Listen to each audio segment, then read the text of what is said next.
What's going on YouTube? It's your boy Dollar Mike back at it again with another video. So recently I've been talking a lot about long-term stocks, long-term investing, finance, personal finance, all that kind of good stuff. And it's a great app that I've been using for a couple years now that I don't really talk about on the channel too much, and that's M1 Finance. So in today's video, I actually want to go over M1 Finance 100% in full, give you guys all the details on how to actually trade on M1 Finance because it's a great app if you actually plan to long-term invest. You don't plan to go into the stock market on Robinhood or wherever you trade at every single day to go and trade stocks. With M1 Finance, you simply put the money in, you let it invest it for you once you set up your account and everything, and you're all good to go. And there you go. You'll get growth, you'll get dividends, you'll get all that kind of good stuff with M1 Finance, and it's all free. So why not try it out? Why not show you guys? So I don't think I have a video full-blown on M1 Finance yet, so here's that video on M1 Finance right now. Let's not waste your time any longer. Let's actually get right into the video.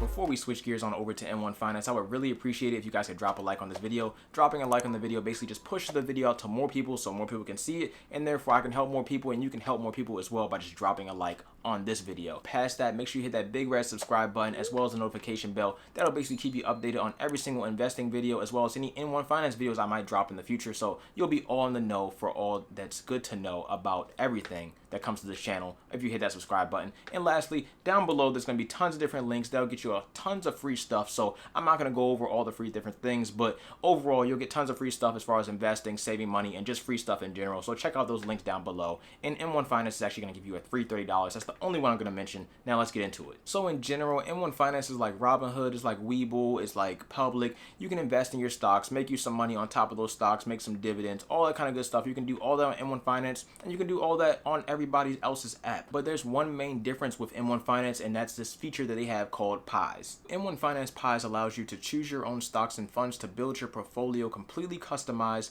to your unique financial goals and preferences. You can choose between a preset expert pie, you can go and make a pie on your own, or you can do something in between. You can combine both of them and do the same thing as well. Either way, all of this will set you up for long-term financial success in the future. That's the whole goal with any type of investing, but for this, it just makes it pretty simple and I personally like it. Now let's jump on over to the M1 Finance app and I can show you guys exactly what I'm talking about. Alright, so let's open up M1 Finance to see what we got. M1 open. I love this whole animation here, Face ID, and we're in. So you can see right now on my M1 Finance portfolio, we're sitting at roughly $2,937.97, and you can see at the top, I named this pie X Emergency Fund. This is basically my emergency fund. And you may say, well, Mike, why are you investing in your emergency fund? And that's a whole separate topic for a whole separate video that I already made, so make sure you go check that out. But regardless, we're actually gonna go and just make our own pie real quick, and then we'll come back to all this. So let's actually go over to research and click here, click on my pies, and we're gonna click on the plus and make our own pie real quick, and I'll show you exactly what I'm talking about. So once you actually set up your M1 Finance account, they're gonna ask you to do the exact same thing I'm doing right now, which is build your pie.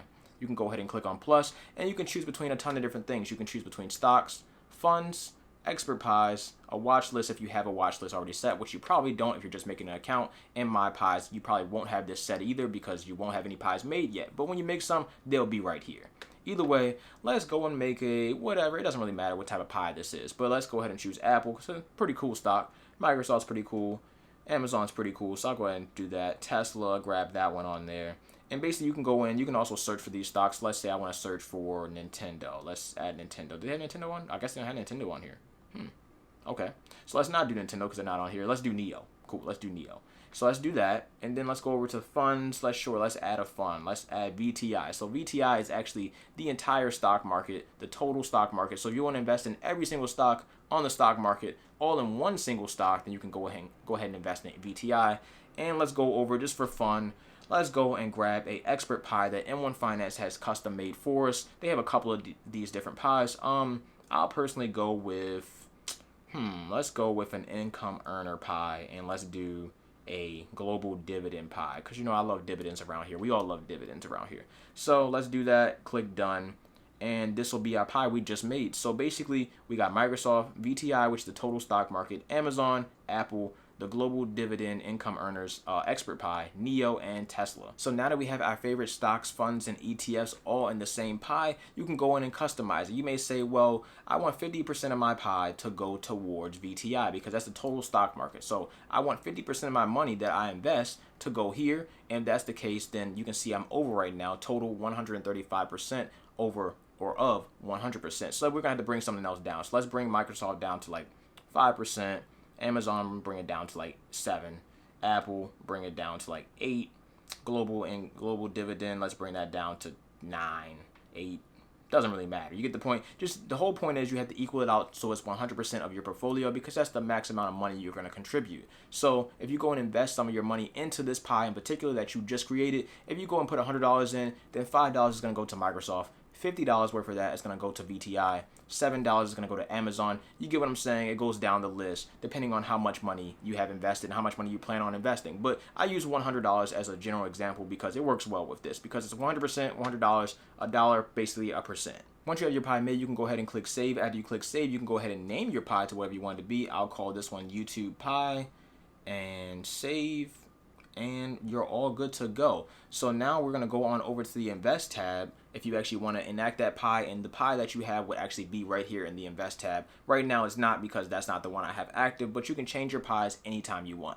Currently you can set up as many pies as you want, but you can only invest in one single pie. So if I wanted to go in and edit that pie and make that pie go into this pie that I have currently set, then I would have to go and do that. I would go ahead and go to my main page, which is this page, go ahead and click on manage pie down here on the right, and go ahead and click on edit pie. And that allows me to go ahead and edit this pie completely. As you can see, I have 20% going to each one of these stocks right here. But if I wanted to go ahead and add a pie that I already had made, like the one I had just made 5-10 seconds ago, go ahead and click on the YouTube pie, bring it on in, and then I can actually give a, the different type of percentage, however much money I want to go to that YouTube pie that I just created. I can do that. Or if I don't want it there at all, then I can just go ahead and slide, remove, delete it. And you can do the same thing for stocks, anything like that. So if you want to go and change this anytime you want, you simply click on that add button that I just clicked on. You can go ahead and add tons of stocks. You can go ahead and search them. Go ahead, tons of funds, go ahead and search them as well. Tons of expert pies, or your watch list, anything on there, or other pies that you may have. So you can put a pie within a pie,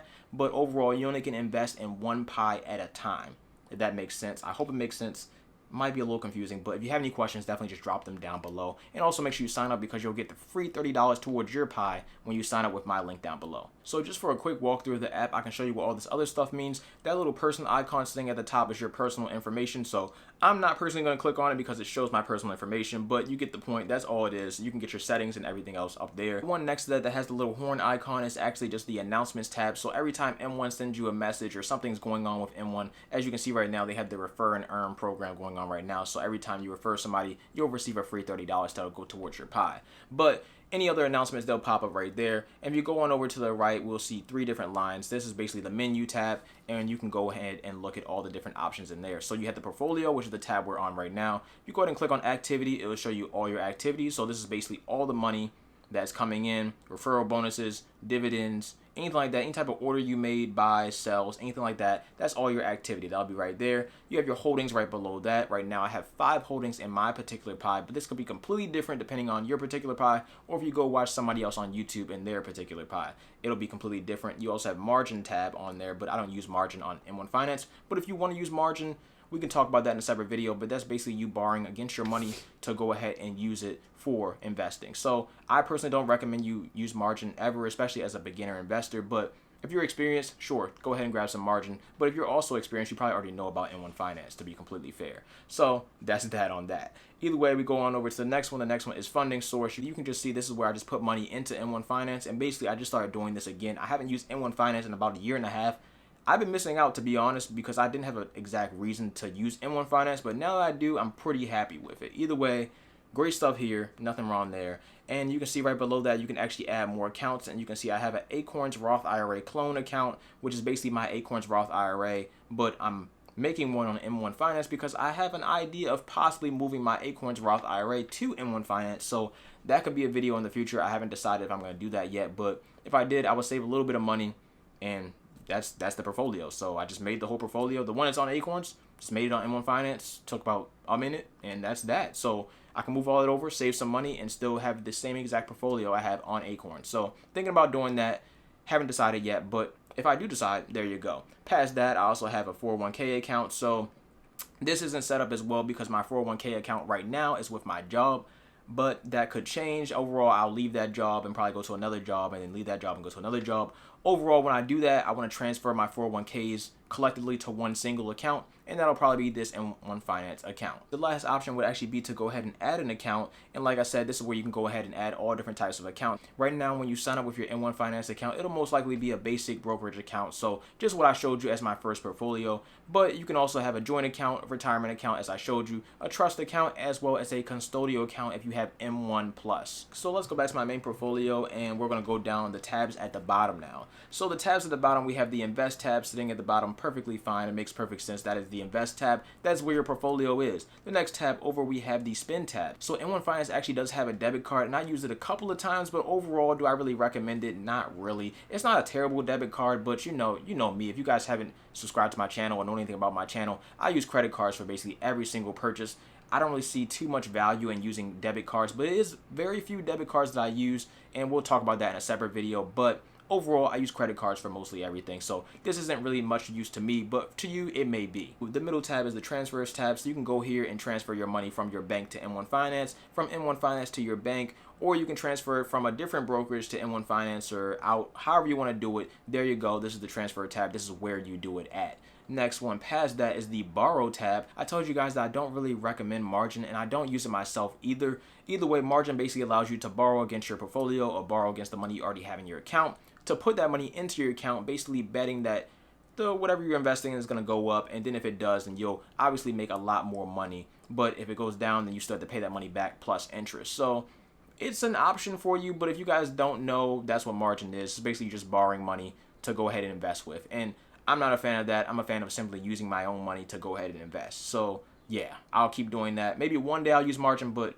it was not today. So there you go. That's margin for you. If you want to use it, knock yourself out. I don't recommend it, but go ahead, do what you got to do. Lastly is the last tab, and that is the Research tab. And on the Research tab, you double click it. Basically, it gives you all these different options, like the news option, which tells you about some of the stocks that you're invested in, as well as the overall market. You scroll down, there's a whole bunch of different articles that you can find on Google. Nothing special, nothing crazy, but I mean, it's nice to see it on the app. Cool stuff there. You can go down to the next tab, which is the Stocks tab.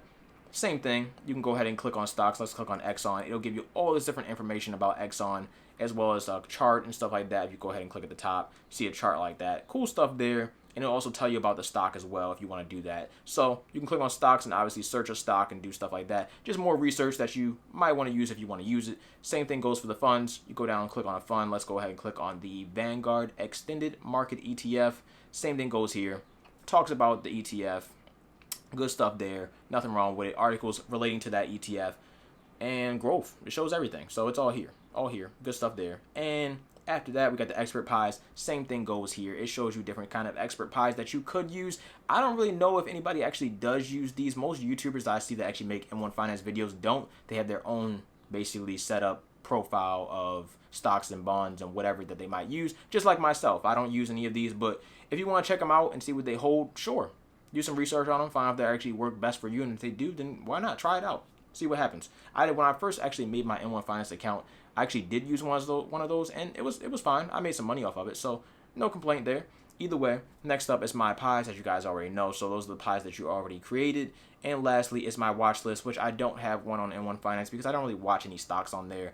If I'm going to be having a watch list on M1 Finance, I'll probably go and have it somewhere else because that's really where I go and invest my money day to day. This is something where I put the money in, it invested automatically for me, and I don't really check it. So, and it's been working out for me so far, and I can expect it to really work out for me for a while. Lastly, I don't know if you noticed, but I did mention it, and that is M1 Plus. So if you want to sign up for M1 Plus, you can do that. I personally don't recommend M1 Plus, but if you want to sign up for it, sure. I just don't think it's really that worth your money at all. So that's that. But we can go over it real quick if you want to go over it. It's right here. Either way, M1 Plus is $125 a year. You'll be charged basically today, and you'll get renewed, of course, every single year on this particular day, whatever the day you decide to actually go and buy it. So the first perk of M1 Plus is actually the afternoon trade window available. So basically with M1 Plus or M1 Finance, when you go and put your money in M1 Finance, you don't go and day trade these stocks. You go and put your money in. They'll go and buy those stocks for you at 9 o'clock when the market opens or 9:30 when the market opens,